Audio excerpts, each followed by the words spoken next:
That day, Bella said through her tears that the weight loss perfume her mom had brought back from Thailand for us to use together wasn't some miracle slimming tool, but a vicious curse.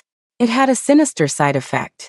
Every ounce of weight the user lost was transferred directly to the person they hated most. That's why, after dieting and exercising to the point of collapse, my weight had skyrocketed to an uncontrollable 180 pounds. And that's why Bella had slimmed down to nothing in no time. Fitting into a size small dress I couldn't even dream of squeezing into. With her arm linked through Lucas's, the guy I'd had a secret crush on for 3 whole years. Standing below the rooftop, I looked up at my bloated, desperate self as a smug, contemptuous smile spread across her face. Anna, you're as fat as a pig. How can you even stand to be alive? You're disgusting. Get away from me. You fat slob, our family doesn't have a disgraceful daughter like you. The taunts from my classmates, my mom's disgust, Lucas's cold stare, and Bella's venomous, smiling face all spun wildly in my head. They finally dissolved into a dull thud and an endless darkness as I hit the ground. Anna, what are you spacing out for? A familiar, sickening voice pulled me from the chaos. I snapped my eyes open, my heart hammering against my ribs so hard I thought they'd crack. The sunlight was blinding, and I squinted, trying to focus on the person in front of me. Bella. She stood there holding a small, exquisite bottle. It was a strange violet color, and a translucent liquid sloshed inside. Her eyes were slightly red, as if she were deeply concerned for me, but a flicker of malice like the flick of a snake's tongue was hidden in their depths. This scene was all too familiar. It was a break between classes, not long after the start of my senior year, the year I turned 18. This was the day Bella gave me the perfume, a gift disguised as a curse. I'd been reborn. I was back at the very beginning, before the tragedy even started. A wave of immense joy and bone-deep hatred washed over me, making my whole body tremble. I dug my nails into my palm, using the pain to force myself to stay calm. Don't panic. Don't give anything away. Bella, Lucas, and everyone else who mocked and trampled on me this time, you'll all pay 100 times over. Anna. Seeing me silent for so long, Bella put on a perfectly worried expression and pushed the perfume a little closer. See, this is that Thai weight loss perfume I told you about. I heard it works wonders. My mom had a really hard time getting 2 bottles. One for you, one for me. We promised we'd get skinny and pretty together. She even blinked hard, squeezing out tears that weren't there. Last time, I was completely fooled by her heartfelt act. I was so moved I burst into tears on the spot, hugging her tightly and calling her the best and only friend I'd ever have. And what did I get in return? I swallowed the metallic taste rising in my throat and forced my lips into a smile even more sincere and moved than hers. I reached out and took the bottle of poison, which gave off a faint, strange scent. As my fingertips touched the cool glass, I could almost feel the malicious energy swirling within the liquid. Bella, I said, my voice soft and sweet with gratitude. You're too good to me. Thank you. A flicker of triumphant relief crossed Bella's eyes, but she maintained her look of sisterly devotion. What's there to thank me for? We're best friends. Just remember to spray it every day, okay? Especially before a workout. That's when it works best. Okay, I definitely will. I nodded enthusiastically and carefully tucked the perfume into the deepest pocket of my backpack, as if it were a priceless treasure. Bella smiled, satisfied, and linked her arm through mine. Come on, class is about to start. Feeling the false warmth of her arm, I sneered inwardly. Oh, I'll spray it, all right. But where I spray it is up to me. The moment the final bell rang, I told Bella I needed to buy some study guides and went my own way. I didn't go to the bookstore. Instead, I looped around to the quiet little road behind the school. After making sure no one was around, I pulled the perfume bottle from my bag. The violet liquid refracted the sunset, casting an eerie glow. This was the thing that had pushed me into hell in my past life. I twisted off the cap. A cloyingly sweet smell, mixed with an indescribable hint of something rotten, filled the air. Just smelling it made my stomach turn. Without hesitating, I walked over to a trash can on the side of the road, tilted the bottle, and watched as the viscous liquid gurgled into the filthy bin. When the last drop fell, I tossed the empty bottle in after it, as if disposing of a deadly virus. But after doing all that, I didn't feel relieved. I had gotten rid of my bottle, but Bella still had hers, and she would definitely use it. I had to find a way to make it seem like her fattening perfume was working on herself. An opportunity came quickly. On Friday night, my mom asked me to take some homemade preserves over to Bella's house. In my past life, I was so self-conscious about my weight that I rarely visited her. But right now, I was only 145 pounds. I wasn't skinny, but I was far from being a shut-in. I stood downstairs from Bella's apartment, holding the jar of preserves. She lived on the third floor of an old-style residential building. I knew the layout well. I knew where her air conditioning unit was installed, and the general location of the ventilation ducts. Most importantly, Bella had a routine. From 7 to 8 p.m., she always went to the yoga class at the gym across from our complex. At this time, her apartment was usually empty. At 7:10 p.m., after confirming Bella had left the complex in her workout clothes, I quietly slipped up to the third floor. There was a small shoe cabinet outside her door. I knew her mom kept a spare key hidden inside an old pair of cotton slippers on the bottom shelf. It was easy to find. I opened the door. The apartment was dark, just as I thought, no one home. My heart was pounding, not from fear, but from excitement. I quickly slipped inside, gently closed the door, and left the lights off. Using the faint glow from the streetlights outside, I found Bella's room with pinpoint accuracy. I pushed the door open, and that familiar sweet and rotten scent drifted out. On her vanity, the violet perfume bottle was sitting in a prominent spot. I walked over and picked it up. It was still more than half full. Bella, you really did start using it already. I unscrewed the cap and, without a moment's hesitation, carried the bottle out of her room. I had a clear target: the inconspicuous louvered vent in the corner of the living room, which connected to the entire building's ventilation system. This is it. I aimed the bottle's opening at the metal slats inside the vent and poured out the remaining perfume without a second thought. The thick liquid slid down the slats into the dark depths of the duct. The cloying scent instantly filled the air before being carried away by the airflow, leaving not a single drop behind. After I was done, I placed the empty bottle back on Bella's vanity exactly where I found it, wiped away any potential traces I might have left, and slipped out as quietly as I had come in, returning the key to its hiding place. Walking home, the cool night breeze on my face did little to extinguish the fire of revenge burning in my heart. Bella, you wanted to be thin, didn't you? You wanted to use me as your personal fat dumpster? This time, you can enjoy it all yourself. Let's see where your own fat can run now. From that day on, I began a frantic mission to save myself. I woke up at 5 every morning and ran laps around our neighborhood until my workout clothes were soaked with sweat. Breakfast was a hard-boiled egg and oatmeal. Lunch was chicken breast and broccoli. Dinner was just a little fruit and yogurt. After school, I'd go straight to the school gym to lift weights, jump rope, and do all kinds of cardio until I was completely exhausted. It was grueling. Every breath burned in my lungs, and every aching muscle screamed at me to quit. But whenever I closed my eyes, scenes from my past life would flash before me. Bella's triumphant smile, Lucas's disdainful gaze, the other students' unrestrained mockery, my mom's disappointed sighs, and the bone-chilling cold and despair of falling from the rooftop. Those images were like a whip, driving me forward, not allowing me a moment of weakness. At the same time, I kept a close eye on Bella. At first, nothing seemed out of the ordinary. She was still her clingy self, linking her arm through mine and sharing her so-called dieting tips. Every now and then, she'd ask with fake concern, "Anna, how come you don't seem to have lost any weight? If anything, you look a little bigger. Did you stop using the perfume? You have to keep using it. It really works." I'd look at her face full of fake sympathy and laugh internally. But on the outside, I'd pinch the side of my waist with a frustrated look. I don't know. Maybe it's just my body type. I've been working out so much, I'm probably just gaining muscle. A flash of delight crossed Bella's eyes, but she just patted my arm comfortingly. It's okay. Persistence is key.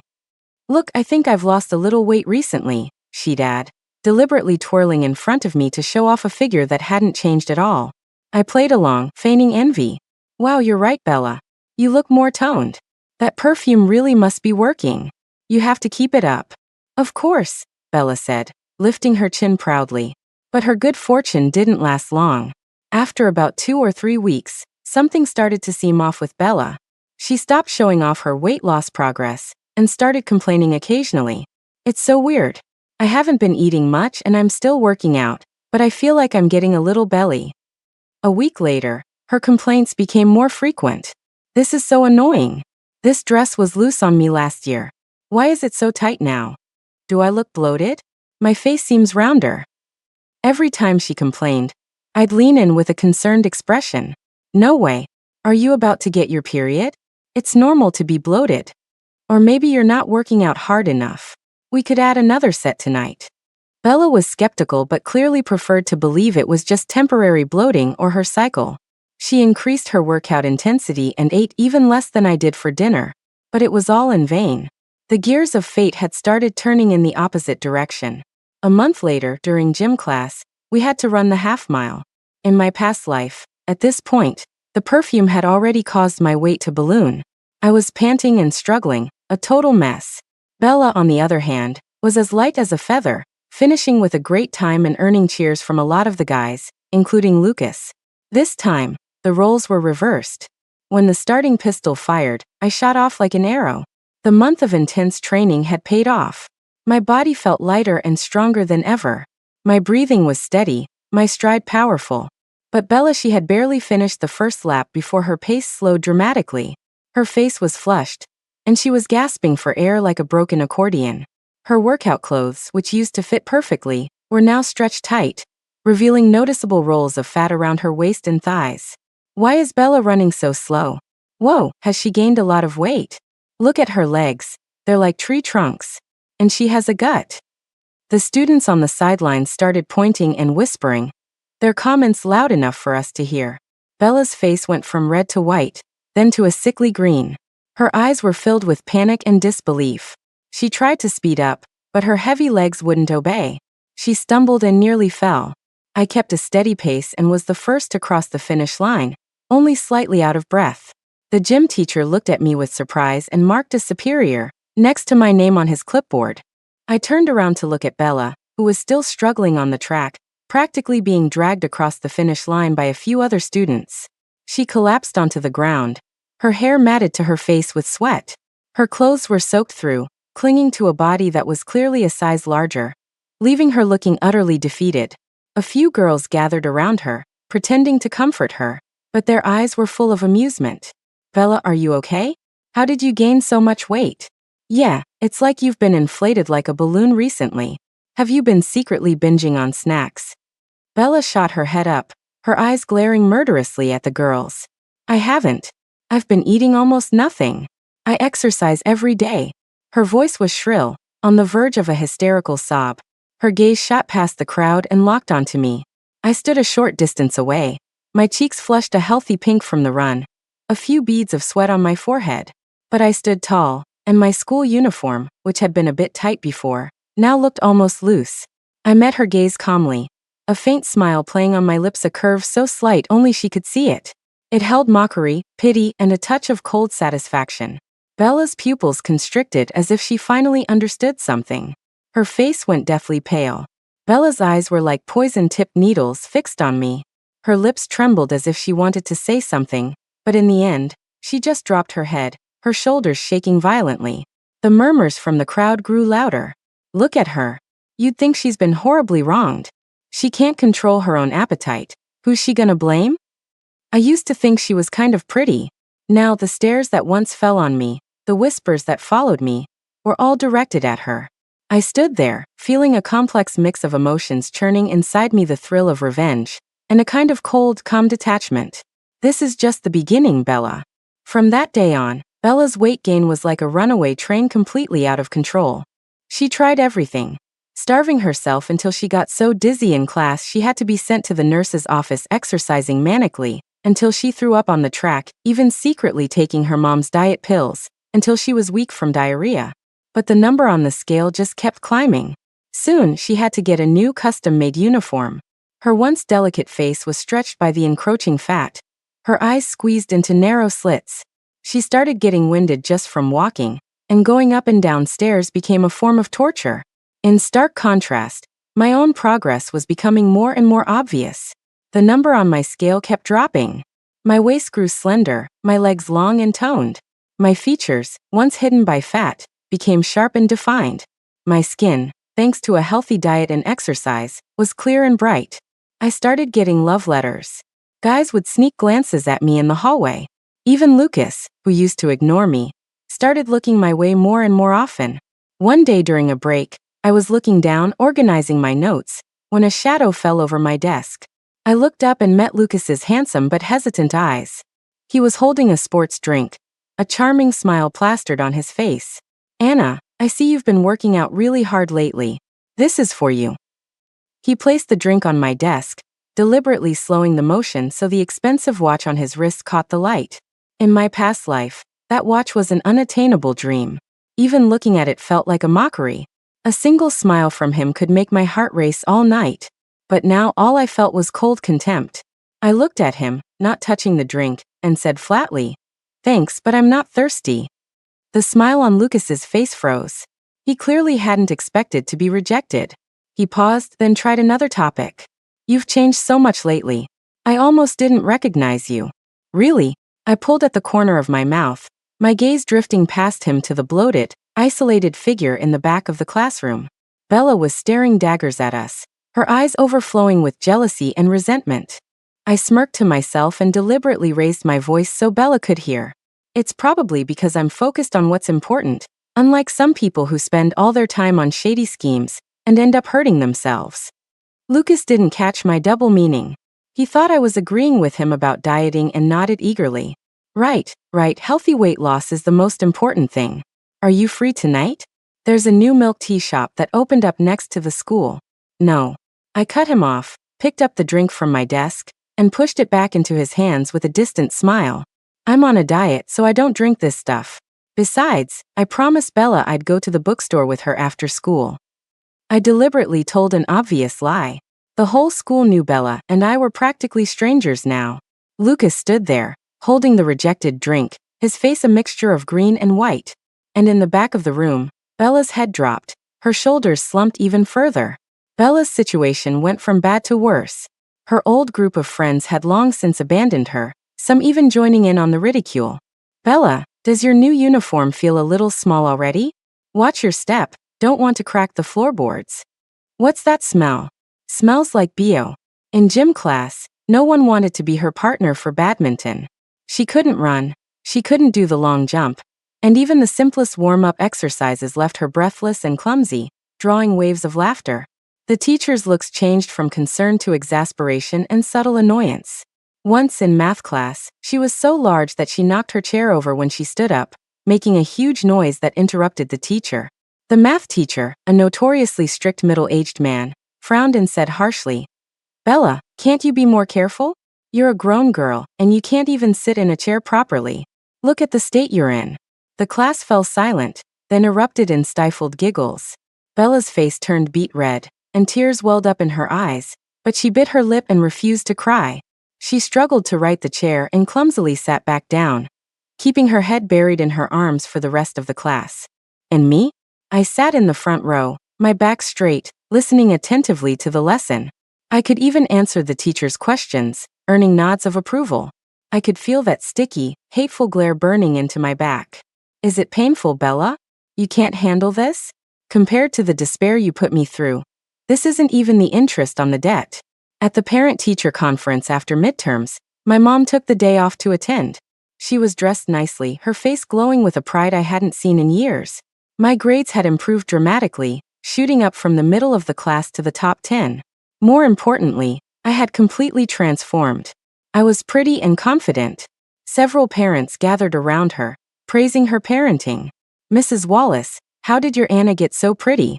And her grades are so good. Yes, what's your secret? You have to share." My mom couldn't stop smiling. She tried to be modest, saying, "Oh, there's no secret. She just grew up and started taking things seriously."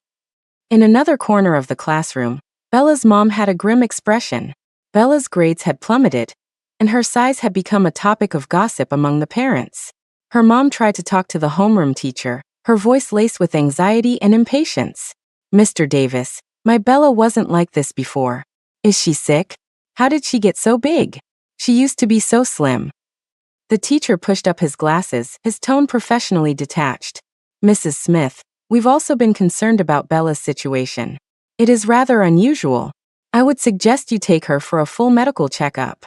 Also, her mental state doesn't seem to be very good. She's always distracted in class, and her grades have dropped significantly this time. Bella's mom stared at the damning numbers on the report card, then glanced at the surrounding parents who were casting looks of pity or scorn her way. Her face grew darker and darker. After the conference, I overheard Bella's mom in the hallway, her voice tight with suppressed anger. How many times have I told you to control your diet and exercise? Look at you now. And your grades are terrible. You've completely embarrassed me. Then came Bella's tearful defense. I didn't. I have been dieting. I have been exercising. It was Anna. It has to be her fault. Her. Her mom cut her off sharply. You blame others for your own failures? How come Anna managed to turn herself around so well? Look at you. Starting today, your allowance is cut off, and I'm taking your phone. If you don't lose this weight, you can stop calling me your mother. Angry footsteps faded away, leaving only Bella's suppressed, desperate sobs echoing in the empty hallway. I stood around the corner, listening quietly.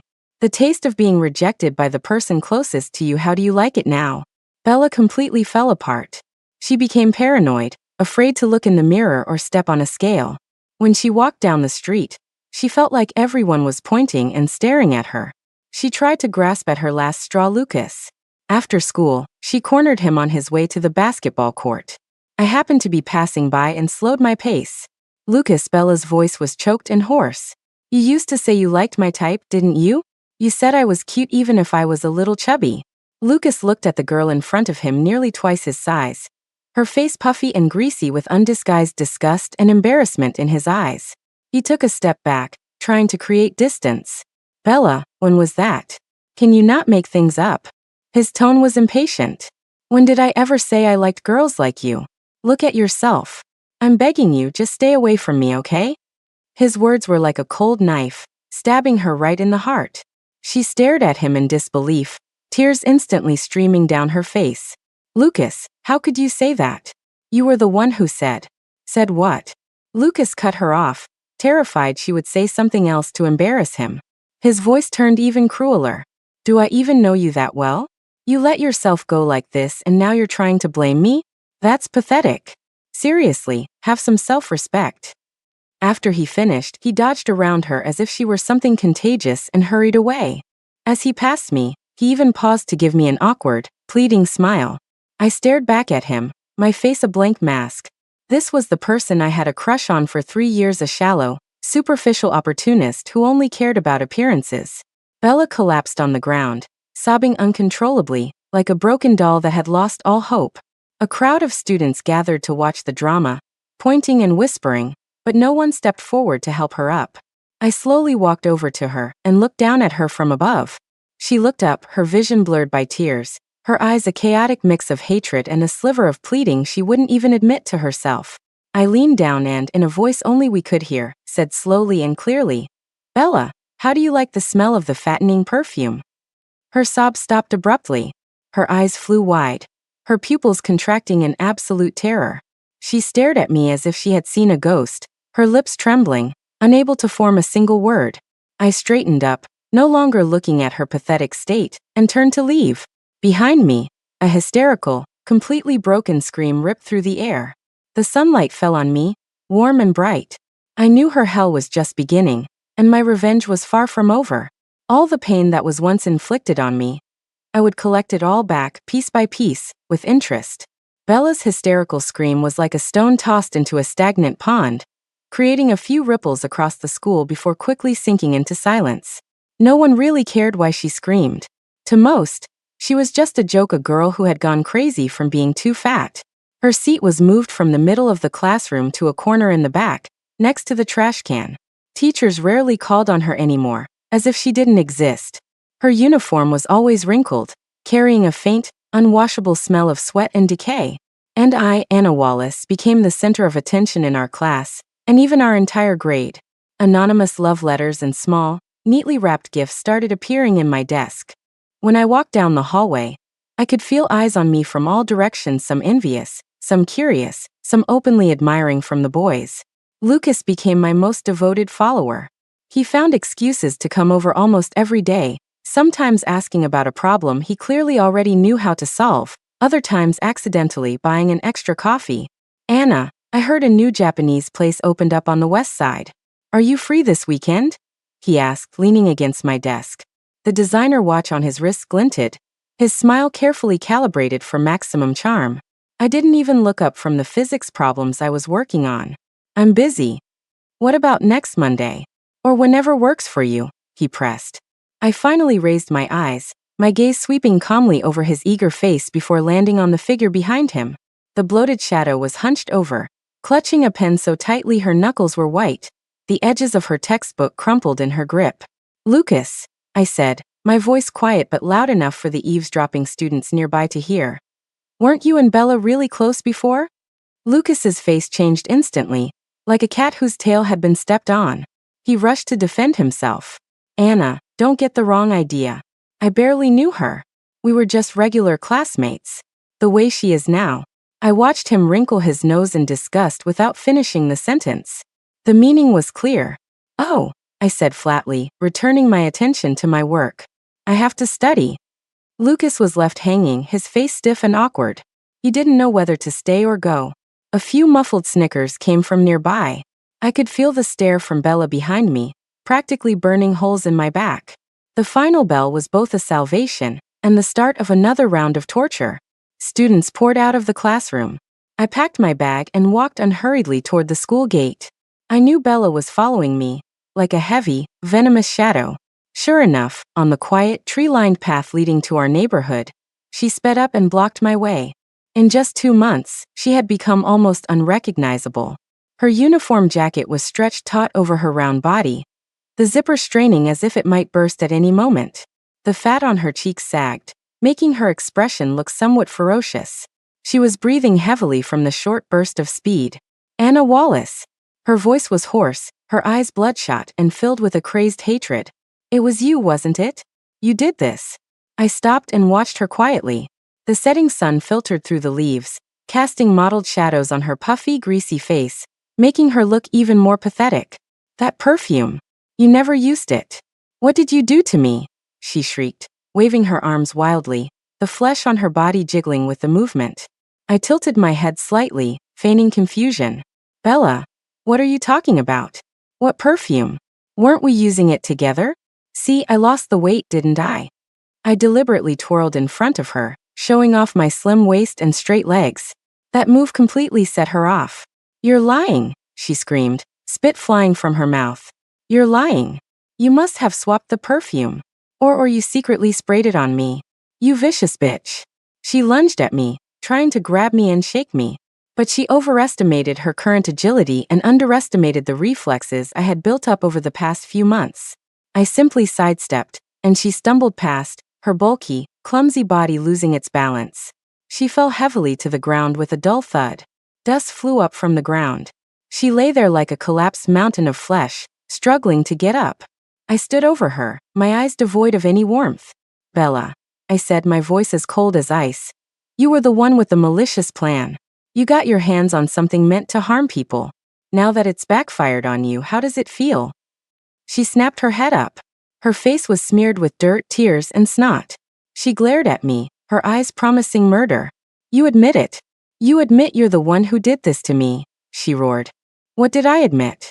I raised an eyebrow, my tone light. I'm just stating a fact. You gave me the perfume. You said we should use it together. You used it and you got fat. I didn't use it, and I got thin. Is that so hard to understand? I crouched down, getting closer, so she could see the reflection of my now sharp, cold features in her eyes. Or maybe that perfume was never for weight loss in the first place. I lowered my voice to a demonic whisper. Maybe it was designed to transfer the fat you lose to the person you hate the most? Bella's pupils shrank to pinpricks. Her whole body started to shake violently, and the color drained from her face. An immense fear gripped her, making her forget how to breathe. She knows. She really knows everything. Looks like I guessed right, I said as I slowly stood up, brushing off non-existent dust from my hands. My voice was laced with a cold, piercing pity. So Bella, stop crying in front of me like you're the victim. You chose this fate for yourself.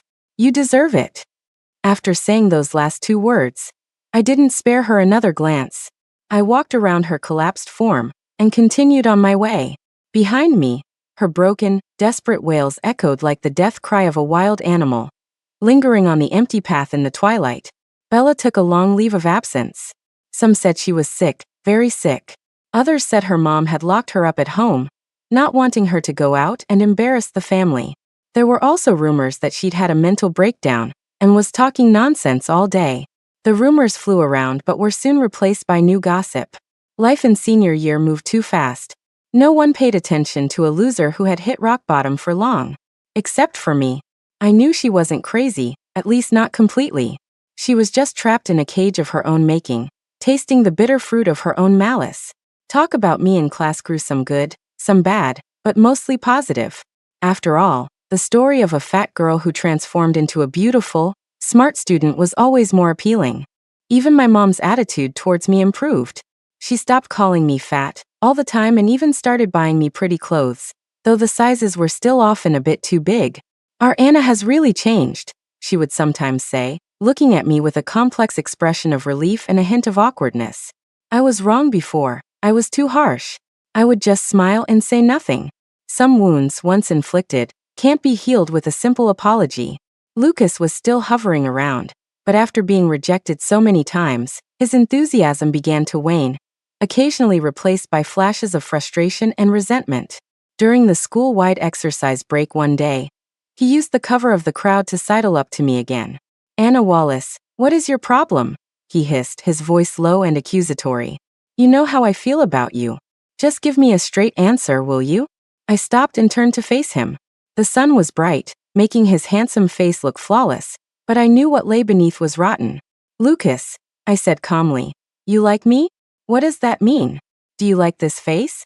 Or this body?" He was taken aback, clearly not expecting such a direct question. He quickly became defensive. "What are you talking about? I like you for who you are. Is that so wrong?" "Ha," I smirked.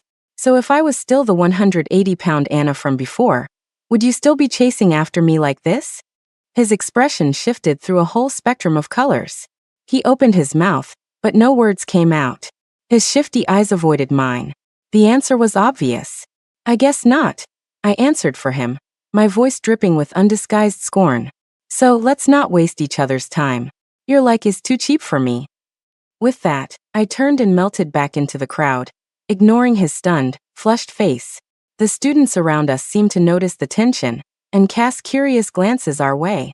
Lucas stood there, bearing their stares, his face burning with an unprecedented humiliation.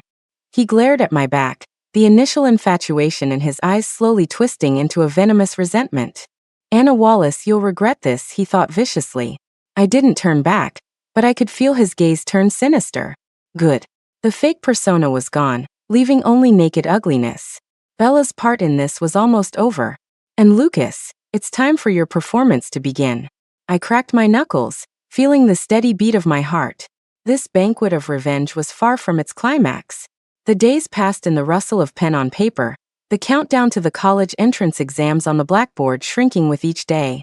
My weight stabilized at a number I was happy with.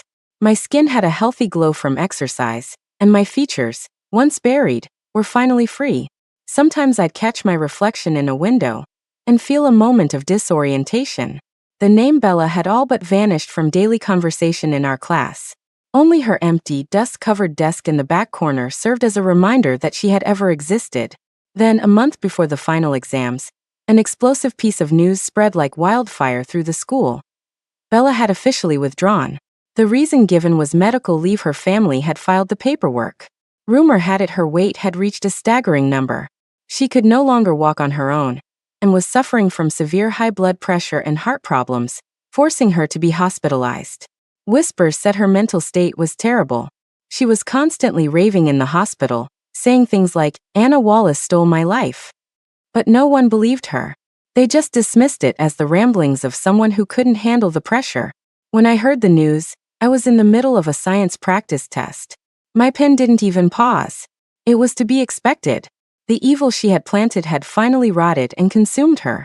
The perfume's effect was apparently even more potent and lasting than I had imagined. On the last day of exams, the school was filled with a sense of manic release. Test papers and books were torn to shreds and thrown from the windows, fluttering down like a pale snowstorm. I calmly packed my bag and walked out of the classroom.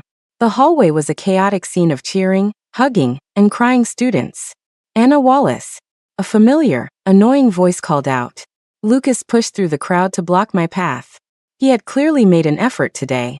His hair was styled, and he was holding a tacky bouquet of red roses, a do-or-die expression on his face. The crowd quieted down, all eyes turning to us, eager for a show. "Anna," he said, taking a deep breath and raising his voice so everyone could hear. "Be my girlfriend. I've liked you for a long time." He didn't get down on one knee, but the way he presented the roses did earn a few catcalls. I looked at him, at the poorly hidden smugness in his eyes, as if he were bestowing some great honor upon me. Suddenly I laughed. Not a touched laugh, or a shy one, but a cold, mocking, condescending laugh. "Lucas," my voice cut clearly through the noise. "Are you kidding me?" His confident expression faltered. "I'm serious." "Serious," I repeated, my eyes flicking from the roses in his hand back to his face. "What makes you think I would ever accept someone who, when I was at my fattest and ugliest, when everyone was laughing at me, joined in and called me a fat pig?" The hallway fell dead silent. The color drained from Lucas's face. He shot a panicked look around. The jeering gazes had now turned to shock, contempt, and morbid curiosity. You're lying," he stammered, his voice cracking. "Am I?" I took a step closer, staring him down. "Do you need me to jog your memory? It was by the flower beds downstairs. Bella was holding your arm, and you said word for word, 'A fat pig like Anna Wallace is disgusting to look at. How dare she have a crush on me?'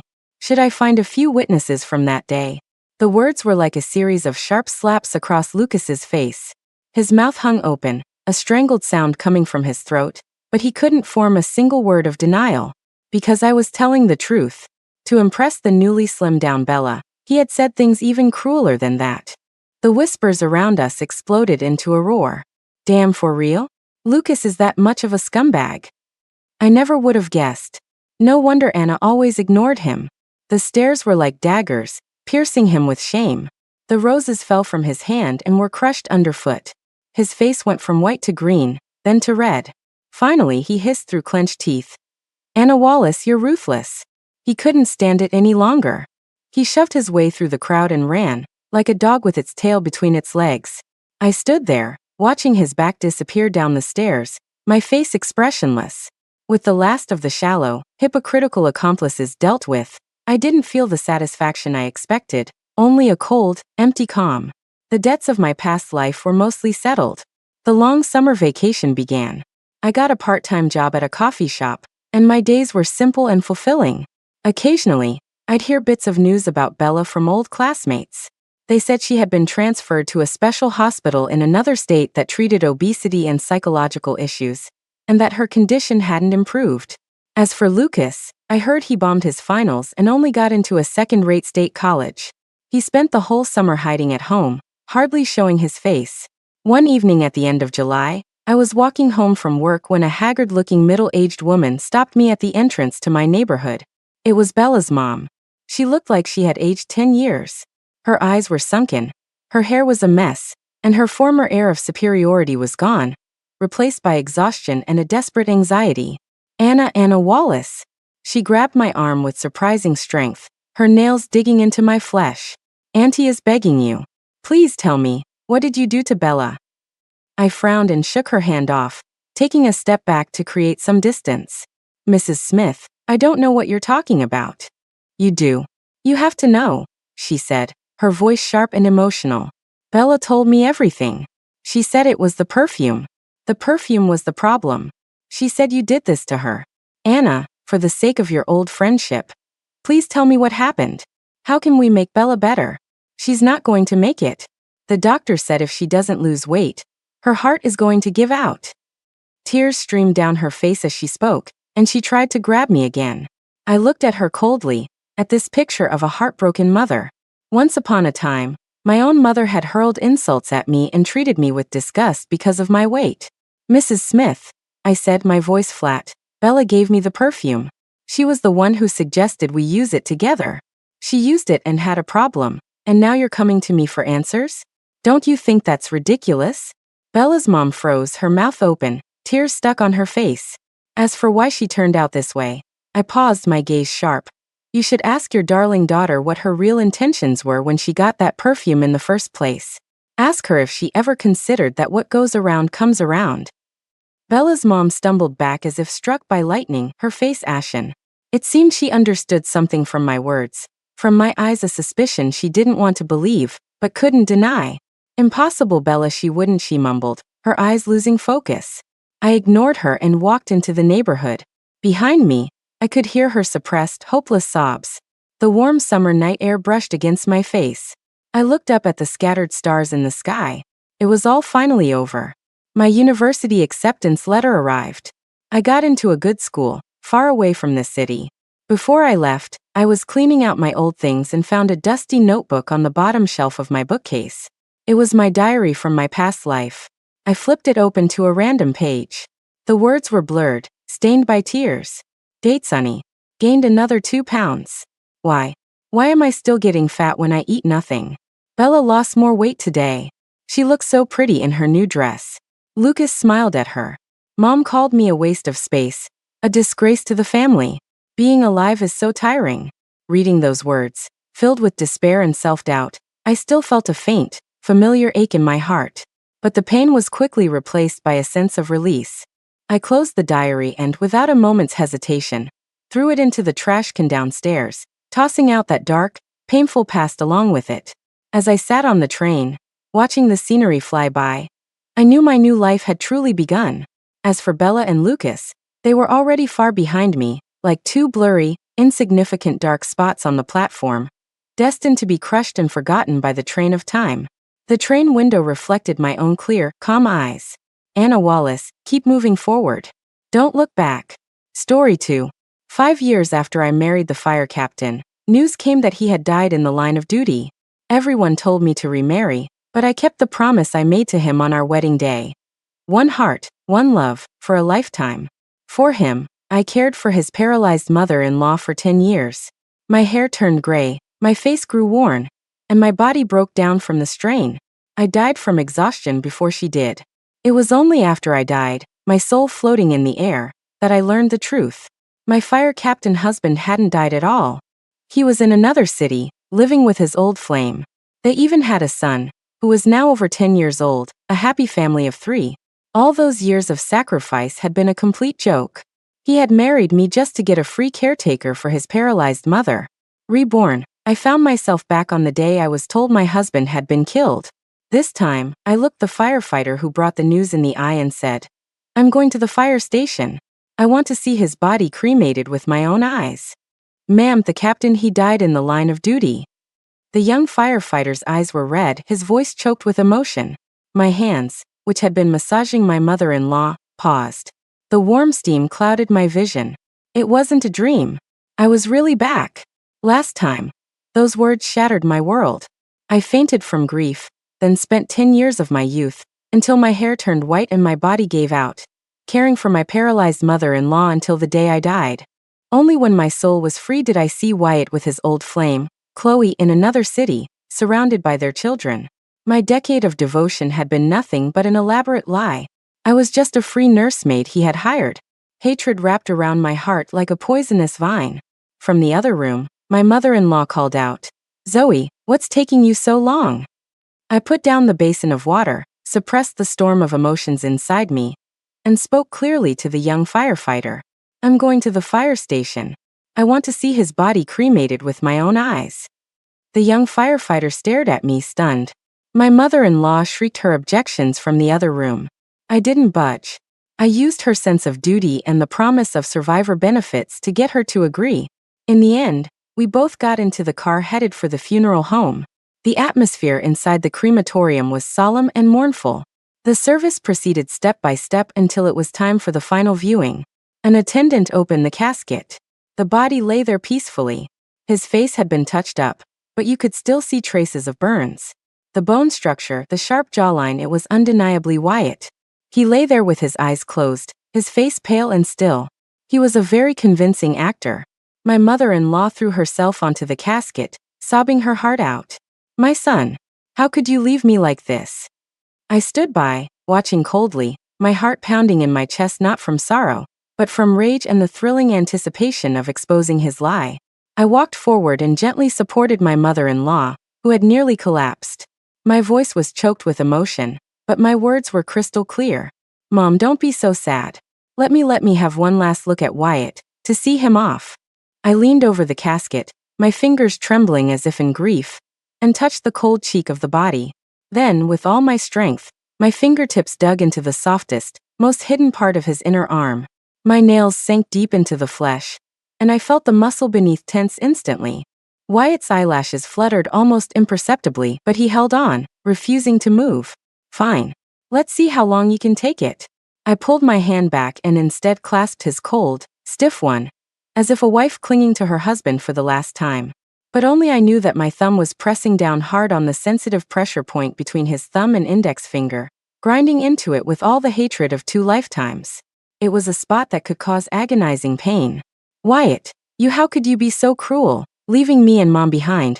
I whispered, my voice just loud enough for him to hear. Meanwhile, my hand showed no mercy. I could feel the muscles in his palm twitching. For a split second, his breathing hitched. It was faint, but I was so close, I felt it clearly. My mother-in-law was still wailing beside me, and everyone else was lost in their own grief. No one noticed my subtle abuse. That should be enough. I straightened up, my eyes filled with tears, and spoke to the attendant with a desperate, frantic edge to my voice. Close it. Take him in. I want to see him turn to ash with my own eyes. I practically spat out the last few words. The attendant looked at me with pity but said nothing as he prepared to close the lid.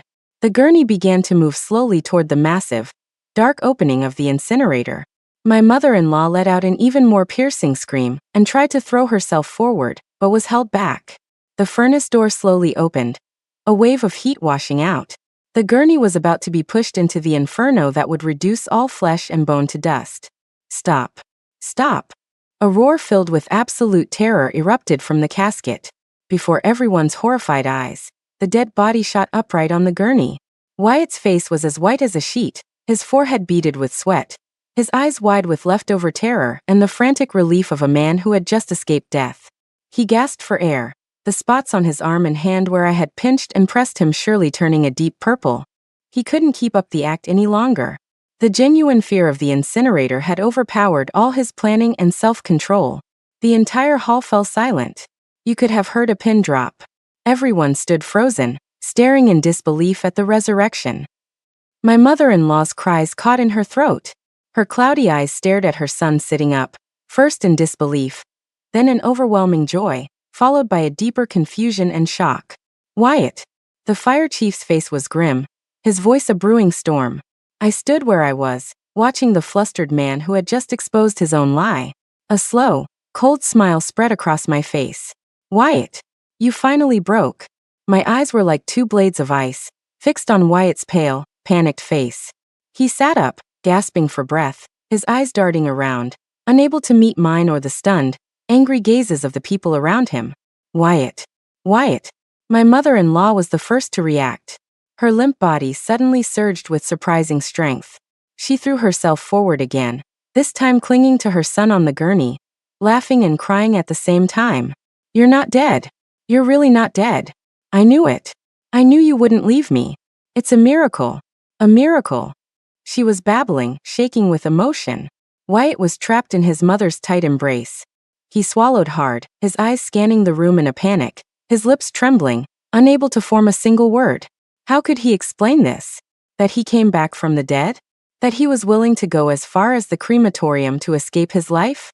The dead silence in the hall shattered as the room erupted. Captain, what's going on? He's alive? No, he was never dead. Faking his own death. That's a serious offense. The fire chief's face was beyond grim, it was thunderous. He strode forward, his eyes like daggers, and hissed through his teeth. Wyatt. You will explain to me, right now, what the hell is going on? The cold sweat from his earlier fear was still on Wyatt's forehead, now joined by fresh beads of panic. He opened his mouth, but only meaningless sounds came out. His eyes were desperate. I stood at the center of the storm, feeling the shock, anger, and contempt from all sides, as well as the growing looks of sympathy directed at me. I gently pushed aside the equally stunned young firefighter next to me and walked slowly toward the mother and son on the gurney. The sound of my heels clicked on the floor, each step echoing in the silent hall. I stopped in front of them, my gaze first falling on my mother-in-law's tear and joy-streaked, but utterly confused face. My voice was quiet but carried a strange intensity. "Mom, look. Wyatt's not dead. He's perfectly fine." My tone was terrifyingly calm. My mother-in-law nodded vigorously, clutching her son as if he might disappear. "Yes, my son's not dead. He's not dead. They made a mistake." Her voice trailed off, as she herself knew how flimsy that excuse sounded. I smiled faintly and turned to the ashen-faced, trembling Wyatt. "Wyatt, it's so good that you're not dead. So tell me, why did the department tell me you were killed in the line of duty? Why were you lying here? Why were you pretending to be dead?" With each question, Wyatt's face grew paler, his body trembling almost imperceptibly. The bruises on his arm must have been throbbing. My mother-in-law was completely stunned. She looked at me, then at her son's pale face and evasive eyes. A terrible thought finally pushed through her joy. She started shaking Wyatt. "Yes, Wyatt, what is going on? Say something. Why did you pretend to be dead? Tell me." Wyatt's Adam's apple bobbed. The cold sweat had soaked through the burial clothes he was wearing. He looked pleadingly at the chief, but the chief just stared back at him coldly, offering no way out. It was a mission, wasn't it? I suddenly raised my voice, feigning a sudden, excited realization. I stepped forward and grabbed Wyatt's arm again right on the spot I had pinched earlier, and felt him flinch. "Wyatt, you were on some kind of secret mission, weren't you? You had to fake your death to go undercover? Is that it? Say something." I tilted my head back, tears welling in my eyes, playing the part of a wife who had just been through an emotional roller coaster, desperately trying to find a plausible explanation for her husband's insane behavior. I offered him a way out, but every question was another push toward the edge of the cliff. Wyatt clearly hadn't expected me to help him like this. He froze, a flicker of surprised hope in his eyes. He almost instinctively went along with it, nodding vaguely. "Yes, Zoe, don't ask. It's classified." The word classified was barely out of his mouth when— "Bullshit," the fire chief roared, cutting him off. "Wyatt, you're still trying to lie at a time like this? What kind of secret mission requires you to fake your death and end up in a crematorium? What do you take this department for? What do you take your uniform for?" The chief's roar was like thunder, making Wyatt tremble. That tiny glimmer of hope was shattered. He hung his head, unable to say another word. My mother-in-law was terrified by the chief's outburst. She stared at the furious chief, then at her defeated son, and finally realized the situation was far more serious than she could have imagined. She stopped her wailing and just clutched her son's arm, her face ashen. I let go of Wyatt's arm, wiped away the tears I had forced out, and turned to the chief. My voice was calm again, with just the right amount of exhaustion and emotion. "Sir, since Wyatt is okay, let's just end this farce here. I'm sorry for all the trouble this has caused you and the department." My reasonableness and composure, my pale and grief-stricken face, stood in stark contrast to Wyatt's ridiculous deception and my mother-in-law's hysterics. The chief looked at me with a complex mix of sympathy, guilt, and anger. He took a deep breath, trying to control his rage, and waved his hand. "Take Wyatt back to the station. Strict interrogation. Under isolation. Everyone involved in this. I want every single one of them investigated." Two stern-faced firefighters immediately stepped forward and unceremoniously hauled the dazed Wyatt off the gurney. "Wyatt, my son." My mother-in-law tried to rush forward again, but was stopped by the chief's sharp glare and a female firefighter. "Mrs. Miller, I am so sorry you had to go through this," the chief said, walking over to me, his tone heavy. "We will take you and your mother-in-law home. And rest assured we will get to the bottom of this and give you, and this department, a full account of what happened." I just nodded, saying nothing more. An account? I didn't need their account. I would collect on this debt myself, piece by piece, with interest. On the way back, my mother-in-law was completely silent. She was huddled in her seat, her face gray, her eyes vacant. She kept stealing glances at me, her expression a mixture of confusion, anxiety, and a dawning fear. Even she knew her son was in serious trouble this time, and that a mission wasn't going to cut it. Faking his death, defrauding the department, trying to collect survivor benefits if all that came out. The car had barely stopped in front of our house when she grabbed my wrist, her eyes fixed on me. Zoe, tell me the truth. You knew all along, didn't you? Today you did this on purpose. You pinched him, didn't you? You insisted on the cremation just to force him out. Didn't you? I slowly pried her cold, trembling fingers off me and suddenly smiled. It was a light, faint smile, but it felt like a bitter winter wind that chilled you to the bone. Mom, I said softly, with a kind of innocent cruelty. Now that Wyatt's mission has failed, does that mean we have to give the survivor benefits back? And that burial suit looks expensive. Where's that money going to come from? My mother-in-law's eyes flew wide, her pupils constricting. Her hand slipped from mine. Money benefits. The severe punishment her son was facing, these cold, hard realities washed over her like ice water, extinguishing the fleeting joy of his resurrection, leaving only endless panic and cold dread. Seeing her face drain of all color, I turned, opened the car door, and got out without looking back. Back in the house, the familiar, suffocating smell of stale air hit me. My mother-in-law collapsed into a chair like a puppet with its strings cut, mumbling over and over. How could this happen? What's going to happen to my son? Every so often, she would shoot me a look filled with suspicion, fear, and blame. I ignored her and went straight into the bedroom Wyatt and I used to share. Everything in it was a reminder of my past foolishness. I yanked open the closet and threw all of Wyatt's few clothes, which had occupied the best space, onto the floor. The cheap jewelry he had given me with fake sentiment, the cards with his empty words, I swept them all into the trash. Zoe, what are you doing? My mother-in-law heard the noise and rushed in. Seeing the mess, she shrieked. Are you crazy? How dare you throw out Wyatt's things? I stopped and straightened up, looking at her coldly. Mom, Wyatt isn't dead. He tried to fake his death to get insurance money and defraud the department. You know how serious that is, don't you? Should I keep this stuff around for the investigators to see? Or do you actually think he's coming back here? My questions left her speechless. Her face changed colors, her lips trembled, but she couldn't come up with a response. Finally, she just managed a weak insult. You heartless woman. He's still your husband. Husband. I scoffed, my voice dripping with ice. A man who plotted to deceive me for a decade, who had another family with another woman and a son on the side. You call him a husband? Mom, if you want your son to have any chance at all, you'll shut your mouth and stay out of it. Another woman? A son. My mother-in-law seized on the keywords, her eyes widening. What are you talking about? What other woman? What son? So Wyatt had even kept his own mother in the dark. I sneered internally but said no more, just gave her a meaningful look, and went back to cleaning. Let her stew on that. The seeds of doubt had been planted. They would grow. The next few days were quiet but tense. There was no news from the fire department. I knew the investigation into Wyatt was underway. My mother-in-law was on edge, trying to call the station several times, but I stopped her each time, saying it would interfere with the investigation. Her looks toward me grew more complex, filled with increasing fear and suspicion. I used these days to calmly go over my memories from my past life, especially concerning where Wyatt and Chloe might be hiding and their financial situation. I also consulted a lawyer about the legal ramifications of Wyatt's actions, as well as divorce and asset division. This time I wouldn't be a passive victim. Law and money were my best weapons. Just as my mother-in-law was about to go stir crazy, the doorbell rang. It wasn't someone from the fire department. It was a flashy, middle-aged woman I recognized from my past life. I had seen her near Wyatt and Chloe's love nest. It was Chloe's equally tacky aunt. Behind her stood Chloe herself, in a cream-colored dress, with delicate makeup, looking every bit the fragile, innocent flower.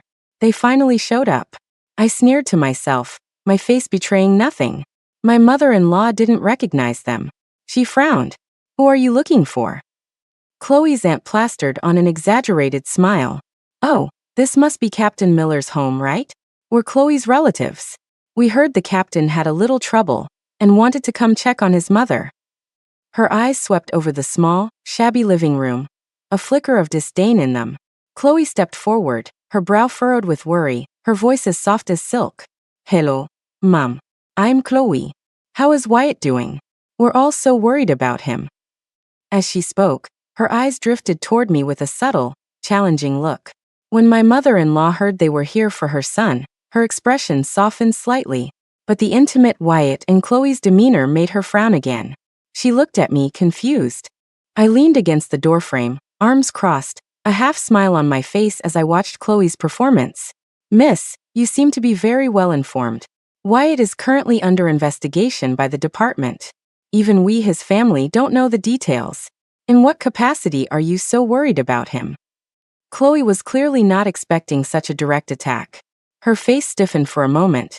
Then she looked as if she were about to cry. Ma'am, please don't misunderstand.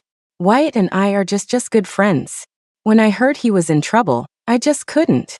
Good friends. I cut her off, my tone mocking. You come to another man's house and call his legal wife ma'am? Miss, you have a very special definition of good friends.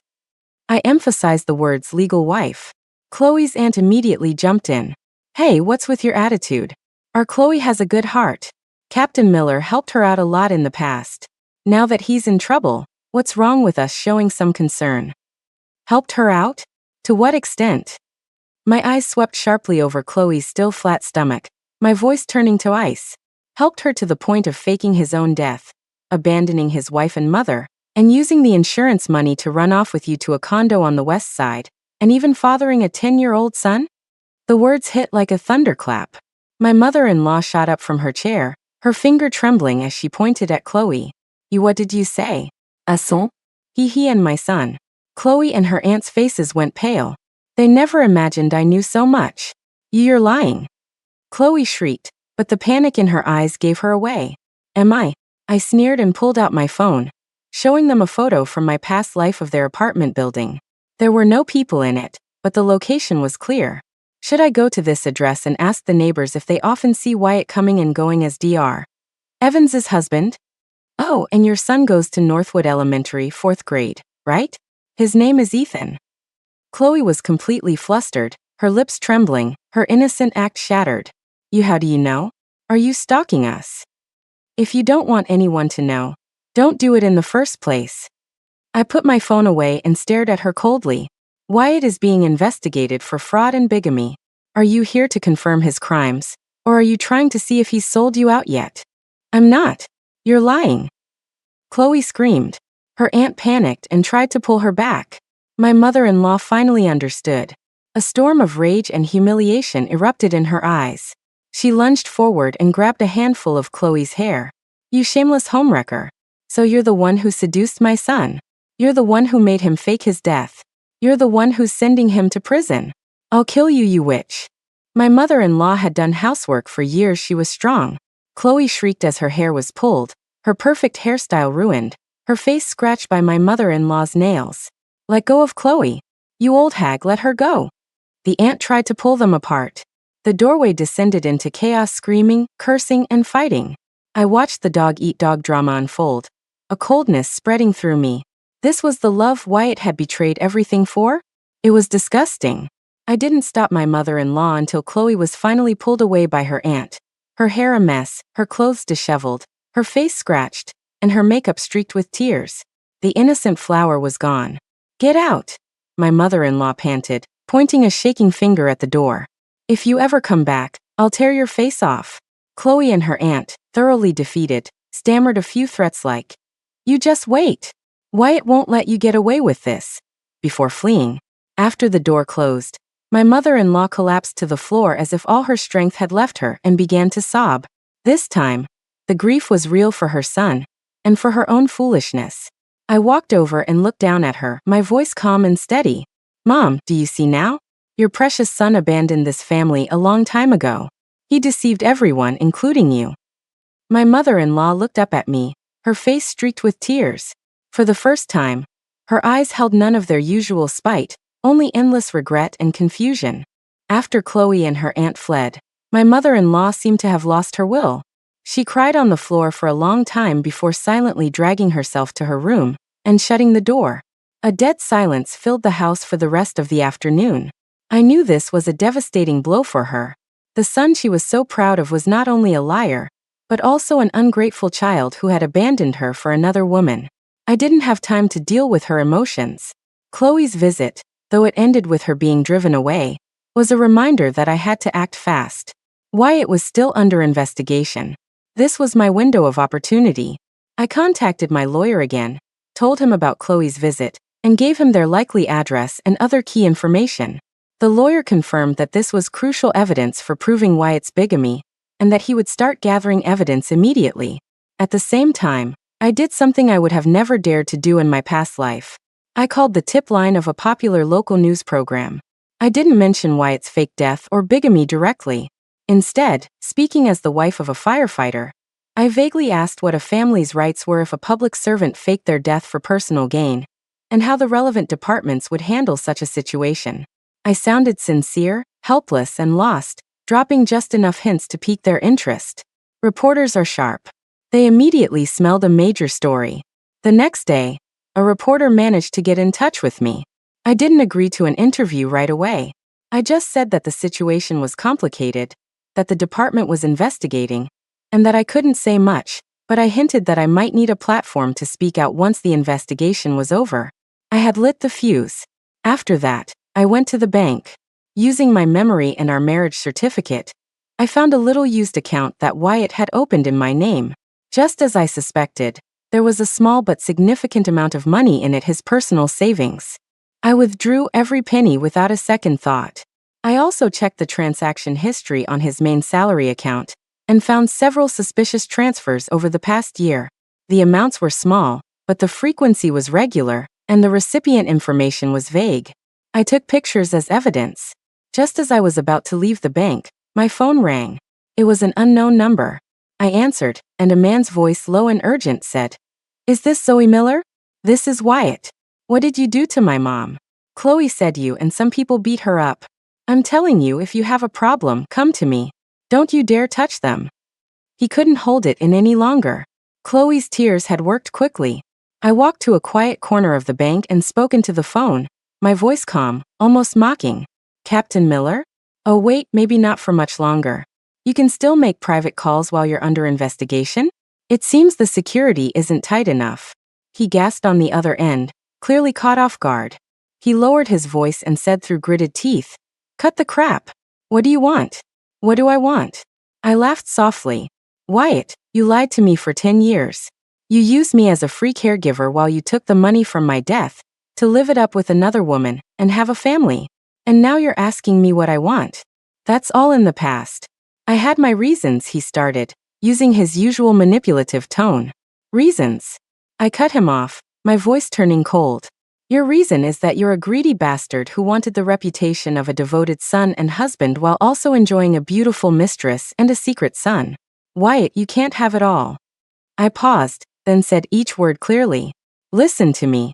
First, we are getting a divorce immediately. I'll have the papers drawn up. You get nothing, and you will compensate me for 10 years of emotional distress and unpaid labor. Second, you will publicly clarify and return all the survivor benefits and honors you fraudulently obtained. Third, I will see to it that you and Chloe are prosecuted for bigamy." "You're insane," Wyatt hissed. "Zoe, don't push me. If you push me too far, You'll what?" I said coldly. "You can't even save yourself right now. What are you going to do? Fake your death again? Or send your precious Chloe back to my house to cause a scene, so I can gather more evidence of your bigamy?" The only sound from the other end was his heavy, angry breathing. "All right, Wyatt," I said finally. "Don't call me again, and don't send your mistress to bother me. Save it for the investigators and the judge." With that, I hung up and blocked his number. I knew that call would only make him more desperate. And desperate people make mistakes. I was right. 2 days later, my lawyer called. His private investigator had been watching the condo and had gotten photos of Chloe and a young boy hurriedly moving out. Trying to run? Not so fast. I immediately packaged that information, along with the bank records and the recording I had made of Chloe's visit, and anonymously mailed it to the fire department's Internal Affairs Division and the office of the chief in charge of the case. I was sure this help would speed up Wyatt's investigation considerably. A few days later, another bombshell dropped. Wyatt had been caught trying to use an old friend from the force to pass a message and transfer money to Chloe. That was the last straw.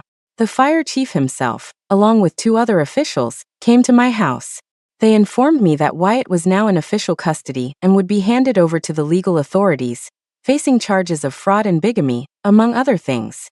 They also, on behalf of the department, offered me their deepest apologies and condolences, and informed me that they would be revoking all of Wyatt's honors and benefits, and would provide me with financial assistance. The chief's voice was heavy. Mrs. Miller, we are heartbroken that our department produced such a disgrace. We are so sorry for what you have been through. I looked down, showing the appropriate amount of grief and strength. Thank you for bringing me justice. I never thought he was this kind of person. My mother-in-law stood by, her face ashen.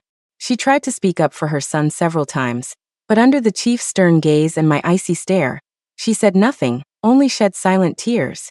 After they left, I knew Wyatt's career and freedom were over. He would face the full force of the law, but that wasn't enough. The humiliation and pain he and Chloe had caused me couldn't be erased by a prison sentence. The day Wyatt was officially transferred to the prosecutor's office, I contacted the reporter I had spoken to earlier and gave them some of the details that could be made public.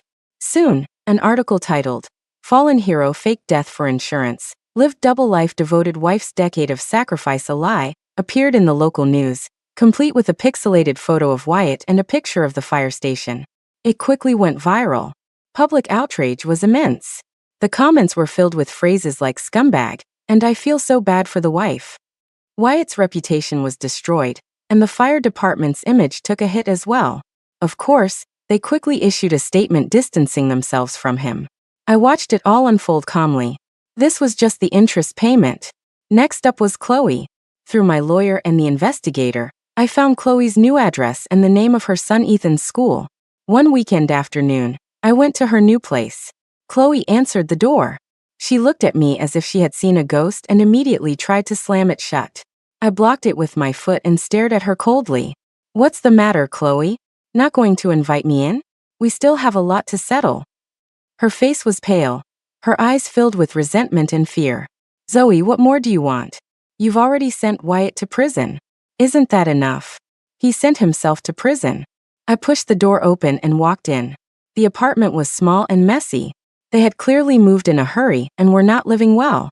The boy, Ethan, was sitting at a small table doing his homework. He looked up at me timidly. My feelings were complicated as I looked at the child.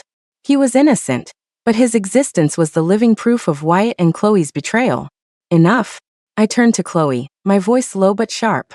"You two carried on an affair, watched him lie to me for 10 years, watched me serve his mother like a fool, and laughed at me behind my back. Did you ever ask yourselves if that was enough?" "We didn't."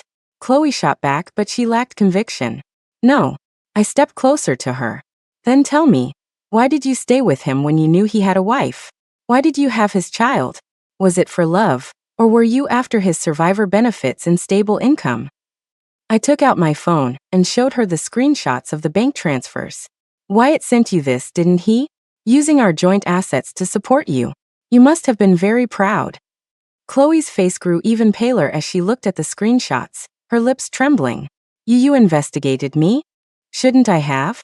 I put my phone away and looked around the shabby apartment mockingly. "It seems that without Wyatt's selfless contributions, life is a little harder for you and your son. Where's your aunt? Why isn't she helping you now?" My words stung her. She trembled with rage and raised her hand as if to slap me. I caught her wrist and squeezed it hard, my eyes like daggers. "Chloe, I'm warning you. Wyatt is finished, and you're not getting away with it either. You're an accomplice to bigamy. Do you think you can escape that? And all this money he spent on you from our joint account? I have the right to get it back." I threw her hand away and watched her stumble back against the wall. What do you want?" she stammered, her voice filled with despair. "Wait for the court summons," I said coldly. I gave the frightened boy one last look and left that disgusting place. Walking out of the building, the sunlight was a bit harsh. I knew the legal battle with Chloe was just beginning. The bigamy charges, the recovery of illegal gains, it would be a long and difficult process for her. Without Wyatt's financial support, and with a potential lawsuit hanging over her head, her future looked bleak. When I returned to the house that had once suffocated me, my mother-in-law seemed to have aged even more.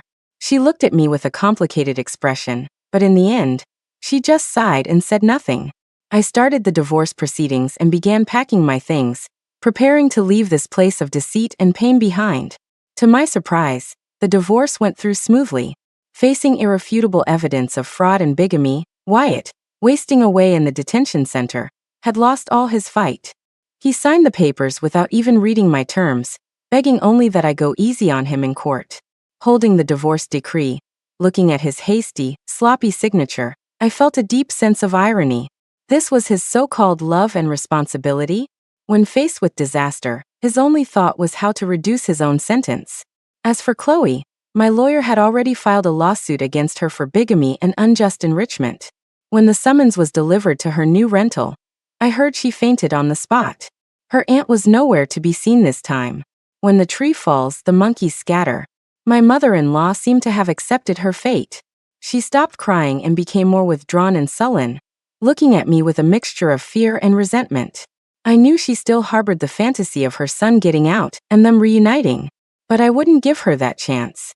Just when I thought everything was settled, and I was ready to pack up and start a new life, an unexpected visitor arrived. It was Chloe, but this time she was alone. She looked even more haggard than before, with dark circles under her eyes.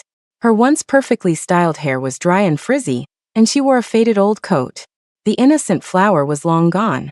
She wasn't here to cause trouble. She was here to negotiate. "Zoe," she said, standing at the door, her voice hoarse with exhaustion. "Can we talk?" I raised an eyebrow and let her in. I was curious to see what she was up to. In the living room, my mother-in-law peeked out from her room watching. Chloe sat down, her hands twisting nervously in her lap, her head down. "I know I'm sorry and Wyatt is sorry too. But what's done is done. Ethan is still young, he can't be without a mother. Can you drop the lawsuit?" I almost laughed out loud. "Drop the lawsuit? Chloe, are you joking? You and Wyatt made a fool of me for 10 years, and now you think a simple sorry will make it all go away?" "No," she looked up, her eyes bloodshot and emotional. "I can compensate you. I know Wyatt secretly bought an investment account in your name, with himself as the beneficiary. I know the password. There's over $100,000 in it. If you drop the lawsuit, I'll give you the money and the password." My interest was piqued. So there was more? That bastard Wyatt was full of surprises. I had no idea that money even existed. It seemed he wasn't just using me as a free caregiver, he was also secretly hiding our assets. But I kept my expression neutral, my smile mocking. "An investment account in my name is my money to begin with. You're offering to compensate me with my own money? Chloe, you're a clever one." Chloe's face paled. "But you can't get it without the password. And if you drop the lawsuit, I can tell you a secret about Wyatt and his mom, a secret that involves you." Oh, an unexpected bonus. I was intrigued. I leaned forward slightly. "What secret?" Chloe latched onto this as if it were a lifeline. She lowered her voice and spoke quickly. "Wyatt isn't his mother's biological son. He was adopted. She knew all along, which is why she's always been so demanding of him. She's afraid he'll abandon her in her old age. And Wyatt knows too, which is why he feels indebted to her and tries so hard to be the perfect son. He married you partly because you have no family, so you'd be easy to control and could help him pay off his debt to her." The news hit me like a lightning bolt. So that was it. No wonder my mother-in-law was so controlling of Wyatt, almost pathologically so. No wonder Wyatt was always so meek and obedient in front of her, to the point of absurdity. It all made sense. They weren't mother and son, they were two people bound together by mutual need and manipulation. And I was the carefully chosen sacrifice to maintain their twisted relationship. A wave of absurdity and renewed anger washed over me, quickly replaced by a cold clarity. "That's a very valuable secret," I said, looking into Chloe's hopeful and fearful eyes, and I smiled slowly. "That secret is interesting. But," my tone shifted, "it's not enough." Chloe was stunned. What more do you want?" I stood up and walked to the window, looking out at the gray sky, my voice calm but unyielding. "First, you will hand over that investment account, money and password. It's mine. Second, you will testify in court as a witness against Wyatt, confirming his bigamy and detailing how you conspired to fake his death. Third," I turned to face her, my gaze sharp, "once this is over, you and your son will leave the city and never come back. You will have no further contact with Wyatt. If you can't do that," I paused, my voice chilling, "not only will I send you to prison, But I will also make sure your son knows what a despicable mother he has and what a vile liar his father is. How do you think he'll be treated at school? Do you think he'll ever escape the shadow you've cast over his life? No. You can't touch my son. Chloe shrieked like a cornered animal, her face white with terror. Her son was her weakness, her bottom line. Then do as I say, I said sharply. You are in no position to bargain. Chloe collapsed into the chair, shaking, and finally, as if all her strength had left her, she nodded in despair. I looked away, satisfied. Having Chloe testify against Wyatt would be the final, most painful blow. It would also seal his fate, ensuring he would never recover. Just then, the door to the back room slammed open, and my mother-in-law stormed out, her face contorted with rage. She had heard everything. Chloe, you poisonous bitch. How dare you lie? I'll rip your mouth out, she shrieked, lunging at Chloe like a madwoman. The secret of the adoption being revealed had destroyed her last shred of dignity and her control over her son. Chloe screamed and tried to get away. I watched the drama unfold without interfering. Let the dogs fight. It saved me the trouble. In the end, my mother-in-law was restrained by neighbors and the court officers who had just arrived to serve papers. Chloe took the opportunity to flee. Before she left, she gave me one last look, filled with deep resentment but also a profound sense of powerlessness. I knew she would do as I said, for her son. The shock was too much for my mother-in-law. She developed a high fever that night and started talking deliriously, cursing Wyatt, then Chloe, then her own miserable fate. I didn't take her to the hospital. I just gave her some fever medicine and watched her suffer. She deserved it. A few days later, Chloe delivered the investment account information and password as promised and through my lawyer, agreed to testify as a witness in Wyatt's trial. Wyatt's trial was a swift affair. With Chloe's testimony and the mountain of evidence, he was found guilty of fraud and bigamy and, with the charges combined, sentenced to 10 years in prison. The day he was sentenced, he stood in the defendant's box, completely broken. His eyes were empty, and he seemed to have aged 20 years in an instant. He tried to look at me in the gallery, his eyes a mix of regret, pleading, and maybe a little resentment. I met his gaze, my face a blank mask, until he was led away by the bailiffs. I never looked back. As for Chloe, because she had cooperated as a witness, and because I had eased up on my end, she received a suspended sentence. But her reputation was ruined. She lost her job, and she and her son left the city in disgrace. Her life was destroyed too. I finalized the divorce and recovered the money Wyatt had hidden, which, combined with the assistance from the fire department and the return benefits, gave me a decent sum to start over. I sold the house filled with painful memories. I didn't keep a penny of the money. I donated it all to the fire department's fund for families in need, a small atonement for Wyatt's sins, and a final severing of all ties to the past. The day I left, the weather was beautiful.